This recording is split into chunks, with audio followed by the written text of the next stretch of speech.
Мислиш ли, че никой не може да те излъже?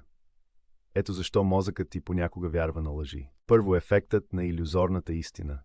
Чуваш една и съща фраза отново и тя започва да звучи познато, а познатото изглежда истинско.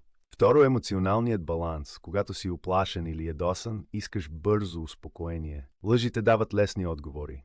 Оправдават гнева ти, галят егото ти, прегръщат страховете ти. Истината понякога боли и затова мозъкът ти я отлага. Трето, когнитивно спестяване. Проверката на факти изисква време и енергия. Полезно е да кимнеш с глава, ако нещо звучи логично. Представи си сензационен заглавие, което обещава чудо за 24 часа. Ако не провериш автора и източниците, мозъкът ти смесва впечатлението с доказателство. И после си сигурен, че си бил прав изцяло. Следващия път, когато нещо е твърде сензационно, спри и провери. Напиши в коментарите, хващал ли си се на лъжа. Сподели видеото, за да помогнеш и на приятелите си.